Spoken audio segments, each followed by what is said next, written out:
Hey guys, it's Lisa here at Keller Williams South Tampa, coming at you again for another Millennial Monday. All right, so we're going to go back to our roots today. We're going to go back to the OG format, and we're going to talk about a suggestion that I got from my sister. And she wants to talk about safety in neighborhood as it pertains to buyers searching for homes. Now, there may be a number of reasons why safety is a huge concern for you. Maybe you're a single female, maybe you have children, maybe you're in a same-sex couple and you want to make sure you're in a safe neighborhood. Whatever your prerogative is, it really doesn't matter. It's your choice, right? And you're choosing your home, you're gonna live there. So safety is probably gonna be a concern for the majority of us. So let's talk first about the legalities of this.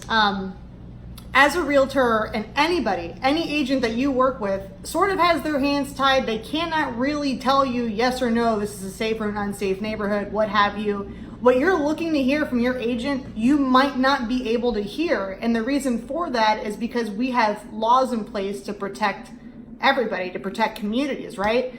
Back in the day, this profession was not so ethical and people were redlining, steering, and a lot of really shady stuff was going on. So there are laws in place to protect communities now.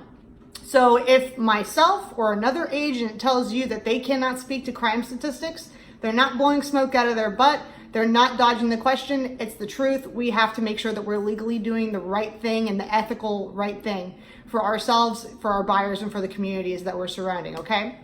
All right, so that being said, there are a number of different ways that buyers look into the safety of neighborhoods. I'm just gonna go ahead and name drop one real quick. Trulia.com. I know that when I was home shopping, Trulia was one of the websites, probably the exclusive website that I used to determine whether or not a neighborhood was safe.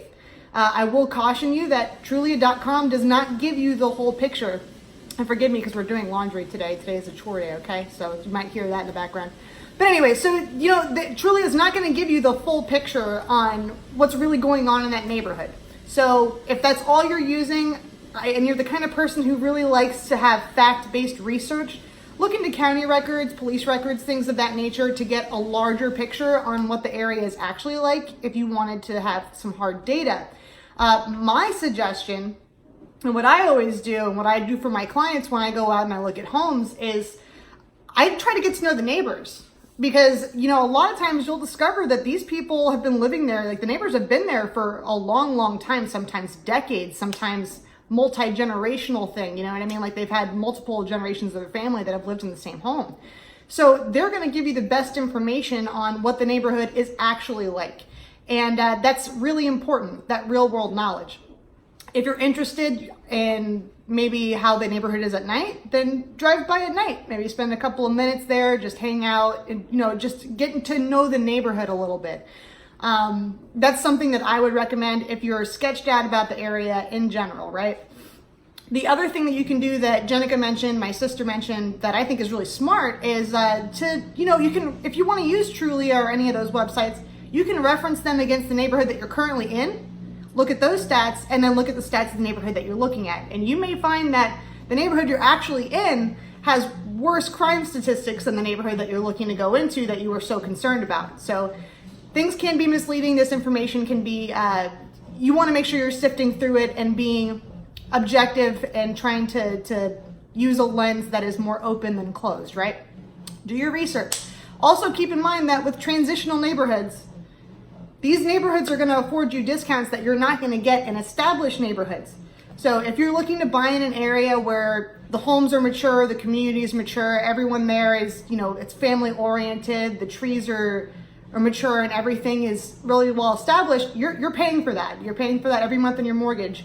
And if you're willing to go a little more transitional into an area that hasn't yet gotten to that point, but has the potential to be there, obviously that's going to save you a little bit of money in the long run.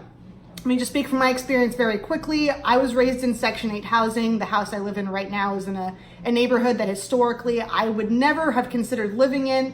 So I'm just, from my own personal experience, I know what it's like to live in scary areas. I know what it's like to live in really nice areas. And I will tell you that you cannot always judge a book by its cover, and just make sure that you're using your best judgment, okay? And again, your realtor cannot say this neighborhood is safe or unsafe. It's not legal. We're not trying to dodge the question, guys. We just have to make sure that we're doing the right things for ourselves, for you, and for our communities, okay? That's it. guys, if you have anything you want to talk about, please know that this is an open door thing. I want to talk about things, topics that you guys are interested in and things that you might be thinking about, or maybe you think it's a stupid question. I don't think it's a stupid question. I don't think any of this is stupid. So if there's anything that you want to talk about and maybe you don't want it to be in a public forum like this, call or text me anytime. I'll drop my number here. That's 813-270-3659. Once again, that's 813-270-3659. Thank you, Janecka, for giving us this week's topic. Y'all take care. Have a great day.